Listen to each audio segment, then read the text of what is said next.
Hi, this is Chris. When creating omnichannel services that are consumed by touchpoints like apps, I think it's really important that they focus on delivering functionality rather than data. In this figure, you can see there are basically two types of services. Those that focus on delivering data and those that focus on delivering a function.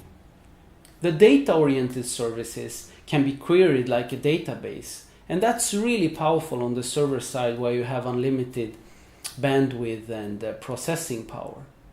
On the other hand, the functional services, they work like a function. So you pass a number of parameters, they do some logic, which includes data operations, and then they just return a consolidated result.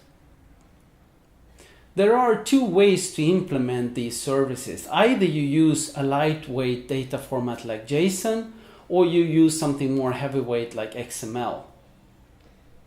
In the figure, you can see where most of the RESTful services reside, and that's on the data-oriented lightweight services.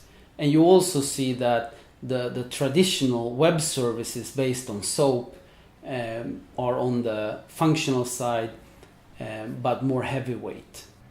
So when a device accesses a service on a low bandwidth, it's really important to do as much as possible with as few calls as possible. And that's really difficult with data-oriented services.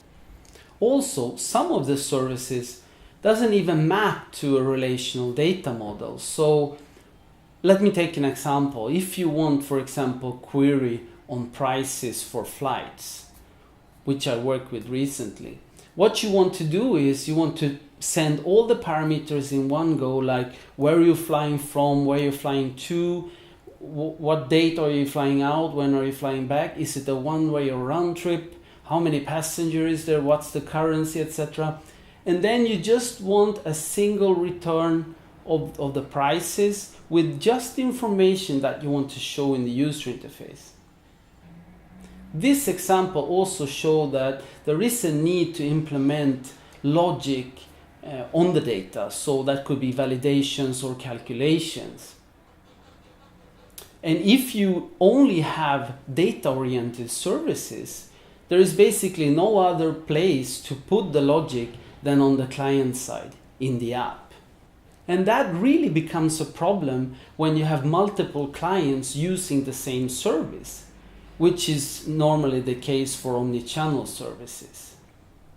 And then what happens is that you need to replicate the same logic on each of the client platforms. And not only does that become expensive to implement and to maintain, but it also means that it's really, really hard to make sure that the logic is the same in all the different clients or channels.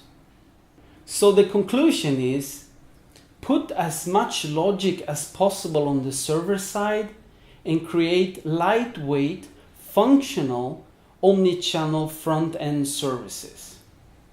Thank you.